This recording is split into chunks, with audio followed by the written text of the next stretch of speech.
أشهد أن محمد رسول الله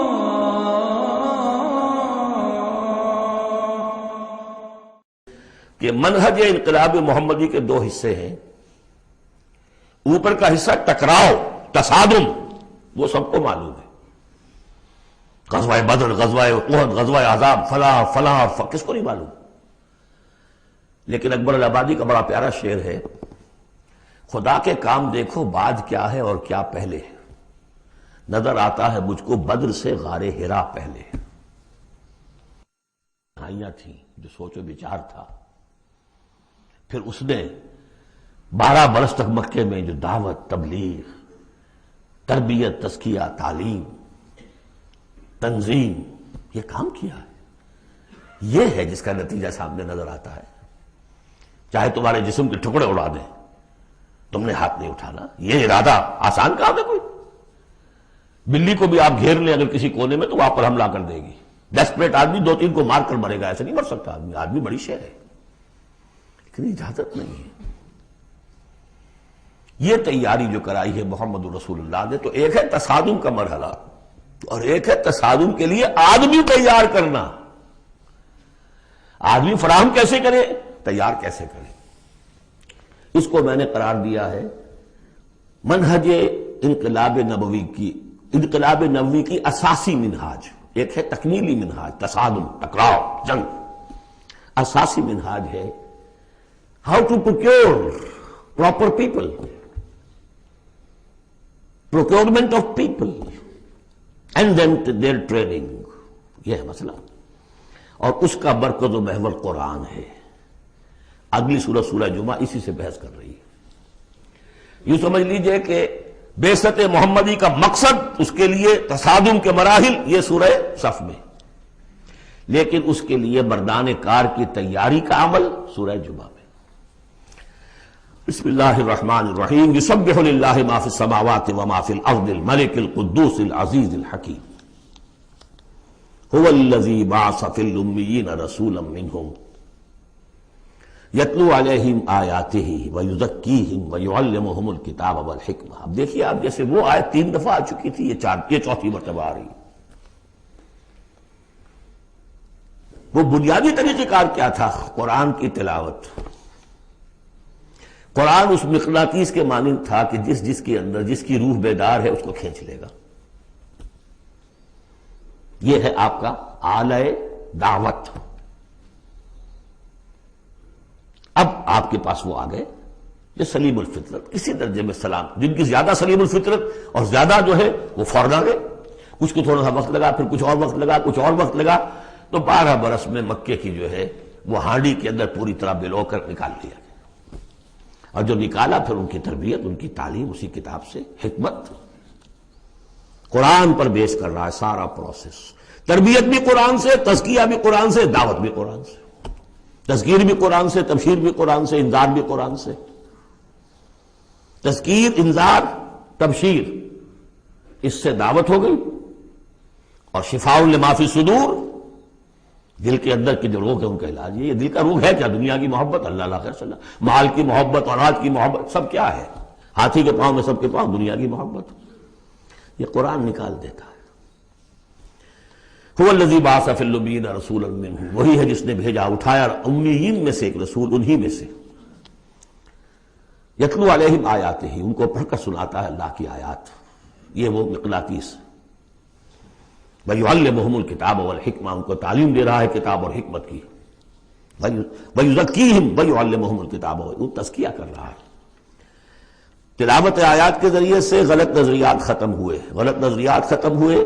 ان غلط نظریات پر جن ہمارے اعمال کی بنیاد تھی، ہر عمل کے پیچھے کوئی نظریہ ہے، کوئی ویلیو ہے جو آپ کے ذہن میں ہے، جس کے تحت آپ کوئی بھاگ دوڑ کر رہے ہیں، کوئی عمل کر رہے ہیں۔ وہ ویلیو غلط ہے تو عمل غلط ہوگا، ویلیو صحیح عمل صحیح ہوگا۔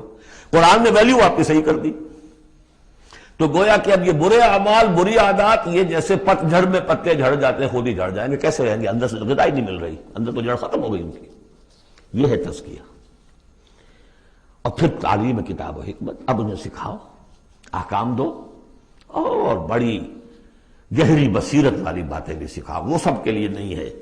اس کو وہ کہتے ہیں جیسے کہ ہمارے ہاں عربی مدارس میں بھی اب ہے شعبہ تخصص، خارج التحصیل تو تم ہو گئے، اب تخصص کرو۔ یہ اصل میں تعلیم حکمت جو ہے یہ محمد رسول اللہ کی تعلیم کا اور تربیت کا شعبہ تخصص ہے، یہ سب کے بس کا روگ نہیں۔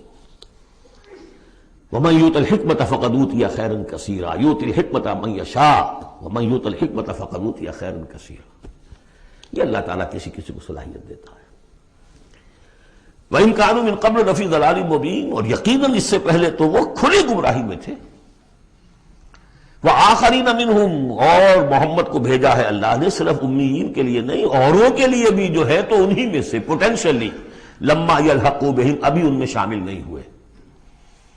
حضور سے ان کے بارے میں پوچھا گیا، حضور نے مجلس میں بیٹھے ہوئے تھے، سلمان فارسی ان کے کندھے پر ہاتھ رکھا، فرمایا حکمت اگر سریا پر بھی ہوگی تو اس کی قوم کا کوئی شخص اسے لے آئے گا۔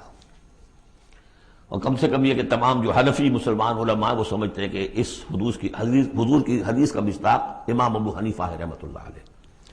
بہرحال اس میں کوئی شک نہیں کہ ایرانی قوم جو ہے بحیثیت مجموعی بہت ذہین فتین، فلاسفر ایک سے ایک بڑھ کر، متکلم سارے کے سارے ایرانی ہیں۔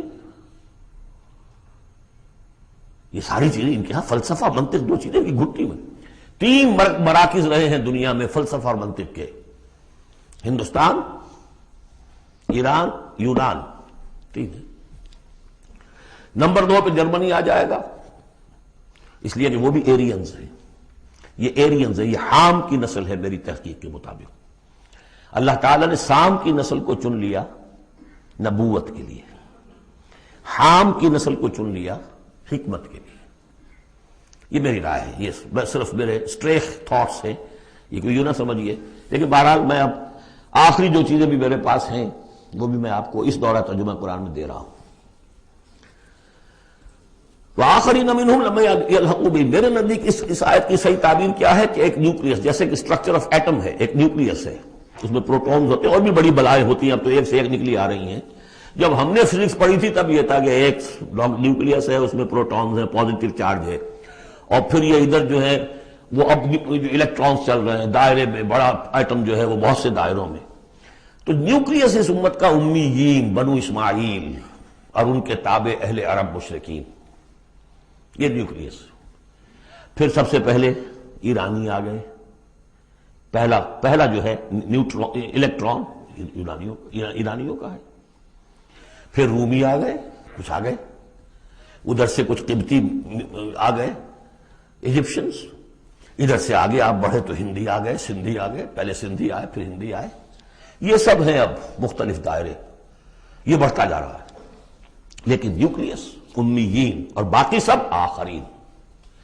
امیین میں سے چونکہ خود حضور تھے لہذا ان پر اتمام حجت آخری درجے میں ہو گئی، لہذا ان کے لیے کوئی رعایت نہیں تھی، اگر ایمان نہیں لائیں گے تو قتل کر دیے جائیں۔ یہ سورہ توبہ میں ہم پڑھ چکے ہیں۔ آخرین کے لیے رعایت یہ ہے کہ چاہیں تو اسلام لائیں چاہیں تو نہ لائیں، یہودی رہیں، عیسائی رہیں، کوئی رہیں، مجوسی رہیں، ہندو رہیں، سکھ رہیں، پارسی رہیں، جو چاہیں رہیں، لیکن نظام اسلام کا ہوگا، غلبہ اللہ کا ہوگا، دین ہم قائم کریں گے، تم رہو اپنے طور پر جو ہندو رہو، جو چاہو رہو۔ وآخرین منہم لما یلحقوا بہم وہو العزیز الحکیم، اور وہ عزیز ہے اور حکیم ہے۔ ذالک فضل اللہ یؤتیہ من یشاء، یہ اللہ کا فضل ہے، وہ دیتا ہے جسے چاہتا ہے، اللہ کا فضل ہے۔ اس فضل کے بڑے درجے ہیں، سورہ بنی اسرائیل میں آیت پڑھی، ان فضلہ کان علیک کبیرا، حضور سے خطاب ہے، سب سے بڑا فضل، سب سے بڑا فضل، سب سے بڑا فضل اس پوری کائنات میں محمد رسول اللہ پر ہوا۔ اگرچہ ان کا فضل کس طور سے ہوا ہے وہ آپ دیکھ لیجئے، ماریں پڑی ہیں، پتھراؤ ہوا ہے، خون کے دھارے چھوٹے ہیں۔ اللہ کا فضل جو ہے دنیا میں وہ ناز و نعام نہیں ہے، عیش نہیں ہے، آرام نہیں ہے۔ جس میں سب سے بڑا فضل تھا اسے یتیم پیدا کیا، پوسٹیومس، پیدا بھی ہوا باپ کے فوت ہونے کے بعد، بالکل مفلس قلاش۔ وہ تو مادائی حلیمہ کو کوئی اور بچہ ملا نہیں تھا تو قرۂ فال بنا میں من دیوانہ زدن ہو گیا معاملہ، ورنہ لوگ چاہتے تھے اچھے کھاتے پیتے گھرانوں کے بچے لیتے تھے، یتیم کو کون لے جائے گا؟ لیکن وہ یتیم پھر کیا بنا؟ در یتیم. وَوَجَدَكَ ضَالًّا فَهَدَىٰ وَوَجَدَكَ عَائِلًا فَأَغْنَىٰ أَلَمْ يَجِدْكَ يَتِيمًا فَآوَىٰ. پھر جو کچھ ہوا ہے سخت، آپ کا جو نوجوانی کا دور ہے سخت مشقت مزدوری. آپ کہتے ہیں میں قریش کی بھیڑیں بکریاں چند ٹکوں کی مزدوری پر چلایا کرتا تھا. قراریت، درہم و دینار نہیں، قراریت ٹکے کیسے؟ بہرحال یہ دنیا کا معاملہ اور ہے. فرمایا وَآخَرِينَ مِنْهُمْ لَمَّا يَلْحَقُوا بِهِمْ وَهُوَ الْعَزِيزُ الْحَكِيمُ ذَلِكَ فَضْلُ اللَّهِ. یہ میں بیان کر رہا تھا فضل کبیر بلکہ فضل اکبر تو ہوا حضور پر. پھر جو بھی محمد کے دامن سے وابستہ ہو گیا بہت بڑا فضل ہے. چاہے اللہ نے ہمیں پیدائشی طور پر یہ فضل دے دیا ہے، ہم اس فضیلت کا قدر نہ کریں اور وہ پھر راندہ درگاہ حق ہو جائے وہ دوسری بات ہے. اللہ نے تو دیا. بل اللہ یمن علیکم ان ہداکم للایمان، تمہیں اس راستے پر ڈال دیا ہے اللہ کے بندو، تمہیں پیدا کیا وہاں جہاں تم نے پیدا ہوتے کال میں اذان سنی ہے اور دوسرے کال میں اقامت سنی ہے. اس سے بڑا فضل کیا ہوگا؟ لیکن تم نے اس کی ناقدری کی تو یہ دوسرا بات ہے. ذالک فضل اللہ یؤتیہ من یشاء واللہ ذو الفضل العظیم. اللہ بڑے فضل والا ہے. لیکن یہ کہ اب یہ جو پروسیس تھا، جو محمد رسول اللہ کا اعلی انقلاب تھا، قرآن، اب محمد تو جا رہے ہیں صلی اللہ علیہ وسلم، یہ پروسیس آگے کون جاری رکھے گا؟ نبی تو کوئی آ رہا نہیں. لہذا حضور نے کہا خطبہ حجۃ الوداع میں قد ترکت فیکم ما ان تمسکتم بہ او اعتصمتم بہ لن تضلوا ابدا کتاب اللہ. میں چھوڑ کر جا رہا ہوں، یہ محمد کے قائم مقام ہے یہ قرآن. یہ عصائے موسیٰ سے 100 گنا بڑا معجزہ ہے. عصائے موسیٰ صرف موسیٰ کے ہاتھ میں تھا تو معجزہ تھا، بعد میں تو وہ لٹھیا کی لٹھیا ہے. اور کیا ہے؟ پڑا ہوگا کسی ٹرنک کے اندر شاید ہو اب بھی، جیسے کہ کہتے ہیں یہودی ہے لاٹھی ہے. اب وہ سانپ تو نہیں بنے گا کسی کے لیے. یہ معجزہ ہے جو ہر ایک کے ہاتھ میں آ سکتا ہے، بشرطے کہ اس کا حق پہچانے، اس کا حق ادا کرے، اس کی قدر و قیمت کو جانے. افبہذا الحدیث انتم مدہنون وتجعلون رزقکم انکم تکذبون. اس کے ساتھ تمہارا یہ معاملہ ہے، یہ مداہنت ہے.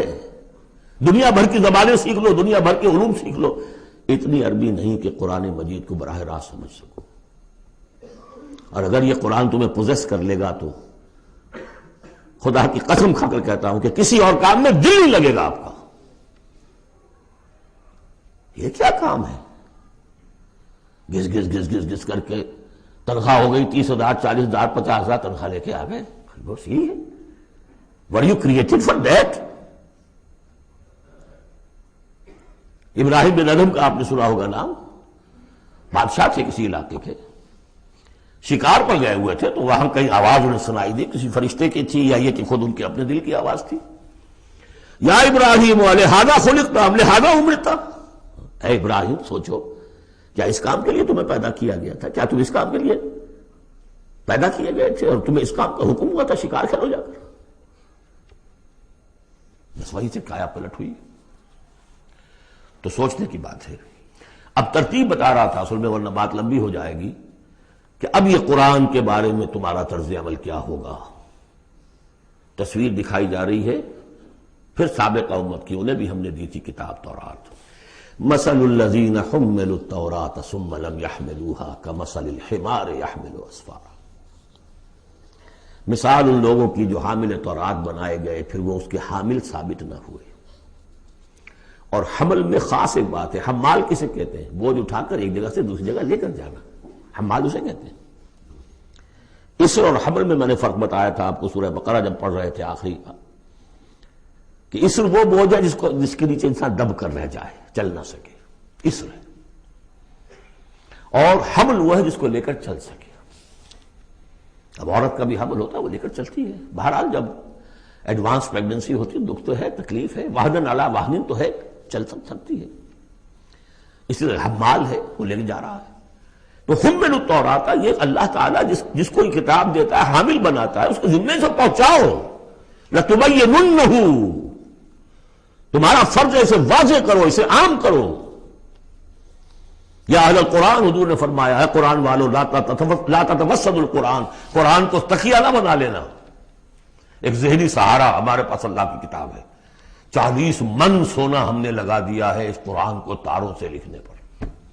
معلوم ہے آپ کو، رکھا ہوا ہے ہمارے ہاں ایوبی دور کی یادگار. لاہور میں جو اسمبلی چیمبر کے باہر جو ہے، یہ دیکھ لیجیے. میں نے تو آج تک نہیں دیکھا. مجھے تو یہ قرآن بہت اچھا لگتا ہے اپنا. جامع جم سے یہ میرا جامع صفات اچھا ہے، بشرطے کہ اس قرآن کے ساتھ آپ کا تعلق ہو ذہنی اور قلبی اور روحانی. بہرحال قرآن مجید کے حامل بنائے گئے تھے اس لیے کہ اوروں تک پہنچاؤ. ثم لم يحملوها، انہوں نے نہیں اٹھایا. کمثل الحمار، ان گدھوں کے مانند ہیں.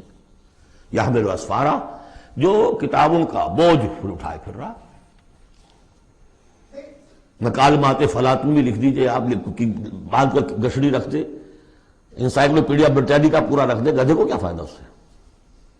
مثل القوم الذین کذبوا بآیات اللہ، مثال اس قوم کی جس نے اللہ کی آیات کو جھٹلایا. بے صاحب بہت بری ہے. اب یہ جھٹلانا میں پہلے واضح کر چکا ہوں سورہ واقعہ پڑھتے ہوئے. یہ جھٹلانا ہے، یہ ہمارا قرآن کو جھٹلا رہے ہیں ہم اپنے عمل سے. ایک شخص آپ سے پوچھے گا آپ قرآن کو اللہ کا کتاب مان لیا؟ میں مانتا ہوں. آپ نے کبھی پڑھا اس کو؟ آپ 7 سمندر کا سفر پار کر کے یہاں MBA کرنے تشریف لے آئے ہیں امریکہ میں. MBA معلوم ہوتا ہے کہ کوئی پتہ نہیں، کوئی جنت کی کوئی سیٹ ہے کیا ہے. قرآن آپ نے نہیں پڑھا تو کیسا ایمان ہے آپ کا قرآن پر؟ کیا جواب دیں گے؟ تکذیب کر رہے ہیں اپنے عمل سے. بئس مثل القوم الذین کذبوا بآیات اللہ واللہ لا یہدی القوم الظالمین. اللہ ایسے ظالموں کو زبردستی تو ہدایت نہیں دیتا. اللہ کی ہدایت ایسی گھٹیا شے تو نہیں ہے، اتنی حقیر شے تو نہیں ہے. اب دیکھیے 4 آیتیں، یہ یہاں پر بھی 4 4 جمع 3 کی تقسیم ہے. 4 آیتیں پوری ہو گئی تھی. حضور کی بعثت 2 میں ہے. امیین نیوکلیس ہے، آخرین سب الیکٹرانز ہیں اس کے چاروں طرف. یہ ملٹی نیشنل امت ہے. ملٹی نیشنل فرمز تو آپ کو معلوم ہے، ملٹی نیشنل. جبکہ سابق جو امت تھی بنی اسرائیل، وہ یونی ریشیل، ایک نسل کی. یونی ریشیل، یونی نیشنل، یہ multi racial, multi national. Hindi بھی، فارسی بھی، ایرانی بھی، ترک بھی، چینی بھی. اب تو دنیا کا میں نہیں سمجھتا کہ کوئی قوم رہ گئی ہو، کوئی نسل رہ گئی ہو جس میں کچھ نہ کچھ مسلمان موجود نہ ہو. اور دوسری بات یہ کہ حضور کا بنیادی کیا ہے؟ اعلی دعوت، اعلی تربیت، جس سے کہ مردان کار تیار کیے جو جہاد اور قتال کریں گے، وہ ہے قرآن. اب آگے 4 آیتوں میں وہ جو طرز عمل ہمارا ہو گیا اس کی تصویر دکھائی جا رہی ہے بنی اسرائیل کے طرز عمل میں. مثل الذین حملوا التوراۃ ثم لم يحملوها كمثل الحمار يحمل اسفارا بئس مثل القوم الذین کذبوا بآیات اللہ واللہ لا يهدی القوم الظالمین.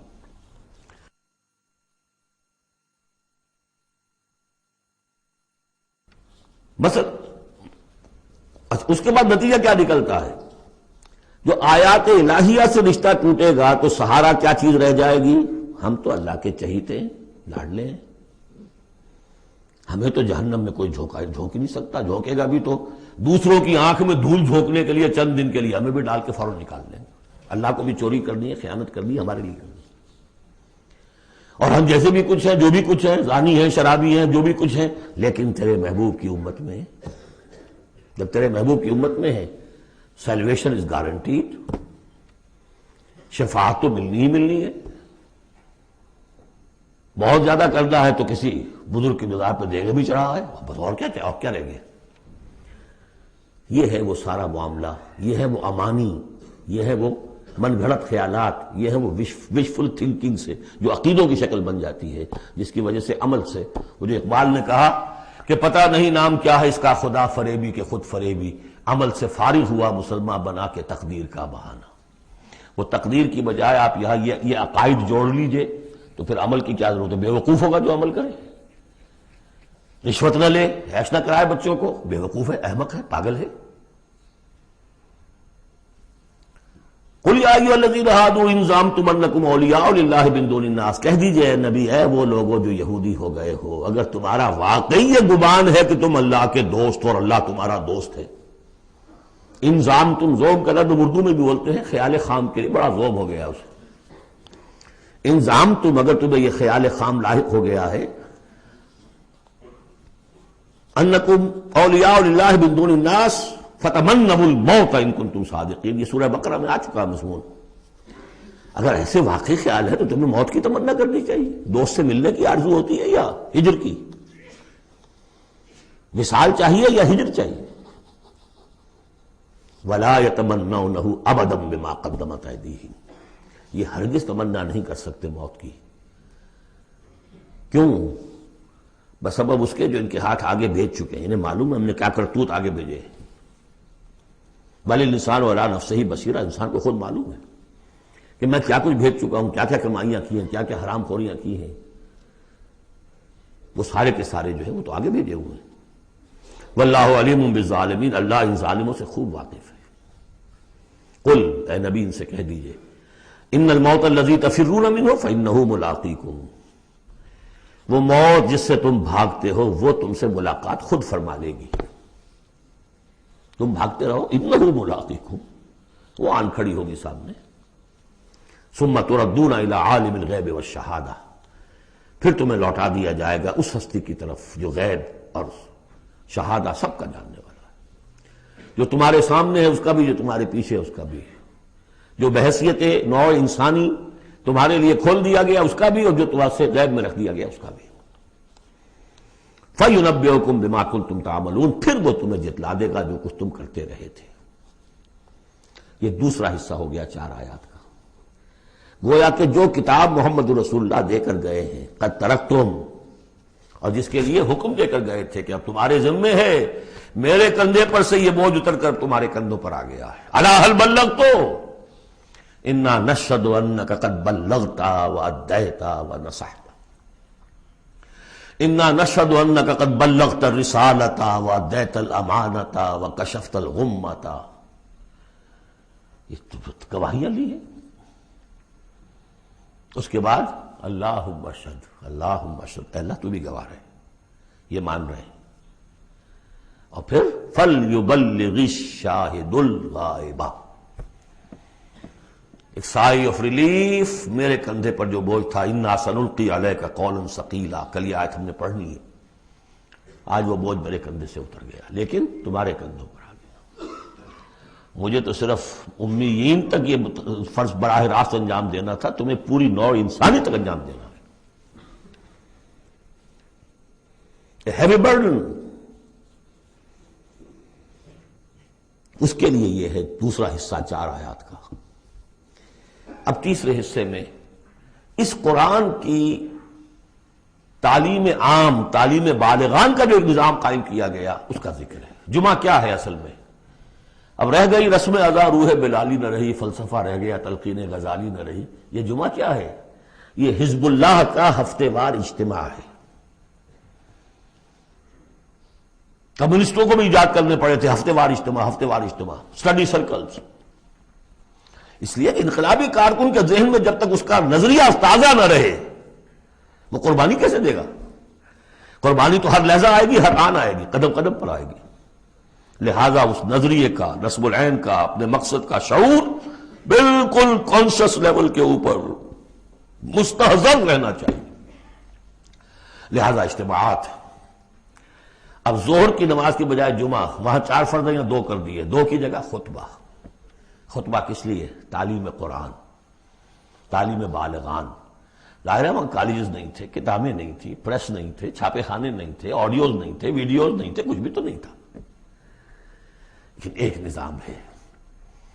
ہفتے میں 1 دن ایسا نکال لو، اگرچہ پورا دن نہیں چاہیے، یوم سبت کی طرح نہیں ہے، نہاؤ دھو، اچھے کپڑے پہنو، خوشبو لگاؤ، آؤ مسجد میں چل کر، پہلی گھڑی میں آ جاؤ گے تو اتنا ثواب ہوگا جتنا کہ ایک اونٹ کی قربانی کا، ہم نے آنکھوں سے دیکھا ہوا بچپن میں 7-8 بجے کے قریب مسجدوں کے اندر ہجوم ہوتے تھے، لوگ پہنچ جاتے تھے گاؤں سے، اس لیے گاؤں میں جمعہ ہوتا نہیں تھا۔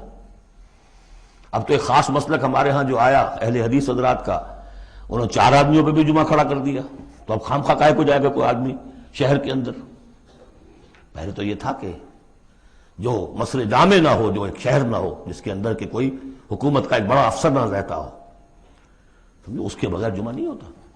پھر ان مسئلوں کو چھوڑ دیجئے، آئیے جمع ہوئیے، کوئی نائب رسول منبر رسول پر کھڑے ہو کر وہی عمل کرے، یتلو علیہم آیاتہ ویزکیہم ویعلمہم الکتاب والحکمہ، تاکہ یہ پروسیس اب ابدی ہو جائے امت کے اندر۔ اس لیے جمعے کی یہ اہمیت ہے کہ فرمایا گیا کہ 3 جمعے بھی چھوڑ دو گے بغیر عذر کے لَيَخْتِمَنَّ اللَّهُ عَلَىٰ قَلْبِهِ، اس شخص ایسے شخص کے دل کے اوپر اللہ تعالیٰ مہر کر دیتا ہے۔ لیکن بات یہ ہے کہ وہ ساری حکمت ختم، وہ مقصد ختم، نہ وہ مقصد ہے، رہ گئی رسم اذاں روح بلالی نہ رہی، اور فلسفہ رہ گیا تلقین غزالی نہ رہی۔ جمعہ ہے پھر بھی کھڈر بتا رہے ہیں عمارت عظیم تھی، اب بھی جو اہتمام ہوتا ہے جمعے کے لیے کھنڈر ہی صحیح، لیکن بتا رہے ہیں کہ یہ کتنی بڑی عظیم عمارت تھی۔ بس اب ترجمہ کر لیجئے، وقت بہت کم ہے، جو اس کا ربط ہے وہ میں نے بیان کر دیا۔ یا ایھا الذین آمنوا اذا نودی للصلاۃ من یوم الجمعۃ فاسعوا الی ذکر اللہ وذروا البیع، اے ایمان والو جب تمہیں پکارا جائے نماز کے لیے جمعے کے دن، یعنی جمعے کی نماز کے لیے، تو لپکو اور دوڑو، ہر طرح کے کاروبار کو چھوڑ کر اللہ کے ذکر کی طرف، اور چھوڑ دو کاروبار۔ اور یہاں ذکر سے مراد نماز تو ذکر ہے ہی، اصل میں خطبہ ہے۔ ذالکم خیر لکم ان کنتم تعلمون، یہی تمہارے لیے بہتر ہے اگر تم علم رکھتے ہو۔ فاذا قضیت الصلاۃ فانتشروا فی الارض وابتغوا من فضل اللہ، یہودیوں کا جو یوم سبت والی وہ سختی نہیں ہے، صبح کا زیادہ وقت تو مطلوب ہے کہ لگے اس کام میں، لیکن جمعے کے بعد پھر آپ جائیں اپنے کام میں لگیں۔ یہی میں نے کہا تھا نواز شریف صاحب سے کہ آپ کو جمعے کی آدھی چھٹی کرنی ہے تو بعد کی چھٹی کیجئے، پہلے کی چھٹی کیجئے، بعد میں لوگوں کو دفتر بلا لیجئے، کام کرائیے ان سے، قرآن کے مطابق تو وہ ہوگا۔ جب نماز ادا ہو چکے اب تم زمین میں منتشر ہو سکتے ہو، جاؤ اللہ کا فضل تلاش کرو، ابتغوا من فضل اللہ واذکروا اللہ کثیرا لعلکم تفلحون، اور اللہ کو یاد کرو کثرت سے تاکہ تم فلاح پاؤ۔ وَإِذَا رَأَوْا تِجَارَةً، اب یہ دیکھیے یہ بھی کمزوری آ گئی جو مسلمانوں کے اندر ایک پیدا ہوئی تھی، اس کا طرف اشارہ کر دیا گیا اس صورت میں بھی۔ جب انہوں نے دیکھا کوئی تجارت کا معاملہ یا کوئی اور کھیل کود، انفضوا الیہا، تو خاص منافقین جو تھے وہ دوڑ کے چلے جاتے تھے، وترکوک قائما، اور آپ کو چھوڑ جاتے تھے کھڑے ہوئے۔ اور اس لیے کہ عام خیال یہ ہے کہ عام طور پر پہلے جو ہے خطبہ جیسے عیدین میں بعد میں ہوتا ہے، ایسے ہی جمعے کا خطبہ بھی بعد میں ہوتا ہے، سمجھا انہوں نے نماز تو ہو گئی چلو۔ فرمایا نہیں، قل ما عند اللہ خیر من اللہو والتجارہ، ان سے کہہ دیجئے جو اللہ کے پاس ہے وہ کہیں بہتر ہے اس کھیل کود سے بھی، تجارت سے بھی۔ واللہ خیر الرازقین، اور اللہ بہترین رزق عطا کرنے والا ہے۔